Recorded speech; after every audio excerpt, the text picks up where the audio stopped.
I don't know about you, but I'm under the impression that when you go to staff and command school, of which I never met, they teach you how to lose your association with the guys that you worked with and this turned to a complete dick. How did you not do that? How did you stay how you are? I am already known in the short. I started being a sarge basically in about October.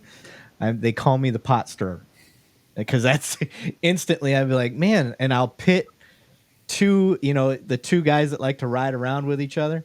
I'll pit them against each other. Like, hey man, we got a guy. His nickname is Lunchbox. We have another guy. His name's Hunt. Now they're bosom buddies at work. I will pit them against each other all the time. Like, hey Hunt, I know you said you're interested in coming over to my team because our teams kind of overlap. I was like, but you're gonna have to hold off till I have an opening, and then I just leave it. And then the partner's stewing now because he's like, bro, you really trying to leave? So they hate it. They hate it. But hey, man, that's how you deflect when somebody's zeroed in on you, busting your balls. It's like, hey, did you know so and so got a pimple on their ass? And then it just deflects right onto them. Oh yeah. Unless they're like rookie, like when they're the new guy, doesn't matter what they say. It doesn't matter what they say. They're gonna get shit on. They could have an awesome burn, and everybody's just gonna shit on them. So it's just how it goes. So this is what you guys do on this show, huh? All right, talk about pubic hair and gray hair, and that's good. Before you run into that video, speaking of rookies, I mean, I'm sure all four of us have amazing stories of when we started. I was fresh out of the Marine Corps, got in, and we just got into the newer or last style Crown Vics in 2002. Oh, yeah. And as soon as I got cut loose, I'm not going to say it was my FTO or it just somebody thought it'd be fun while I'm in doing paper on an arrest. All of our cars were keyed alike at that agency, so you could go into anybody's car, and they would spray OC spray down each vent. Yeah, buddy. Then they sprayed sprays up underneath the door handle, and then a hot call came out, and of course, me being the rookie, I'm the fastest one down the hallway, hitting the doors, and I think it was a rollover or something we were going to, and I grabbed that man, and I didn't know if it was something I ate, and then I was starting to burn up, so I put the air on high, and then it missed more of my face again. Oh, they put baby powder in there too, so it was like OC, and then so I show up on scene with a white face, and I'm burned. I mean, OC spray being so fair complected tears me apart. I did get the people back that did that to me, but I don't know if y'all have anything like that because everybody likes a good rookie story. I passed out on my very first night.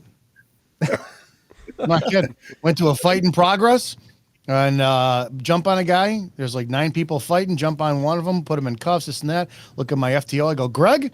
Next thing I know is I meet the lieutenant from the fire department who's taking off my duty belt and my vest. I was out for 5 minutes. They said I had an adrenaline dump. It was June. It was like 92 degrees at 2 a.m. and I was dehydrated. Okay, there you go. Yeah. That's how you learn who your friends were. You walk in a roll call the next day and I'm like, I'm going to have to quit.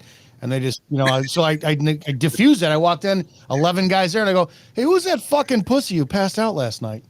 Never heard about it again. So I'll give you my embarrassing moment. It was here in Texas. Now, I'd already been a cop 6 years, but I'm a rookie at this new department, and a tornado comes out, tornado warning. Well, they advise you over the radio. Like, they're like, hey, it's tornado. And I'm looking, I don't know the area that well. I'm in a car by myself very early in field training because I was a prior officer. They're like, oh, he knows what he's doing. He just needs to learn the geography. So let him go. So I get cut loose early. Like I did only, I think 4 weeks or 6 weeks of field training instead of 3 months. Warm body and seat. Yeah. So here I am. Tornado thing goes out. I am scared to death of tornadoes and spiders. I don't like either one. So this tornado siren comes out, and for whatever reason in Texas, you guys are all in this tornado alley, and nobody has basements. Couldn't find a house with a basement, nothing like that. So I get on the radio, and I'm like, where do I go? I didn't use my call sign. I didn't say anything because I'm stressed. And I'm like, where do I go?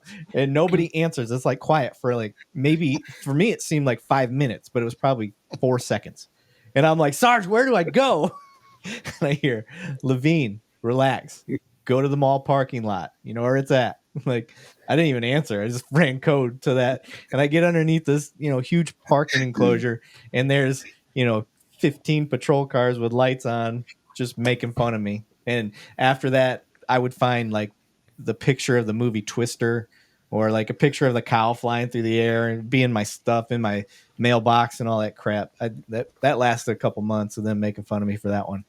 Well, So I got a real good one. We had a rookie. I used to like to fart on the rookies, right? Especially when they're behind me walking upstairs. like actually crop duster ass. Okay. Oh yeah, right in their Okay. face. So you got to get them eye level. Well, the one time I did it on a fire alarm, I shit my pants, All right. and he came up looking like a speckled trout, but I was too embarrassed to tell anybody because I had to push a little bit. So, I don't know what kind of uniform you guys wear, but we wore those polyester Albecos pants. Okay. Try working a whole shift in July with no underwear. Woo! I mean, listen, I tried to go out on full pension on that one alone. The pension board wasn't real keen on it.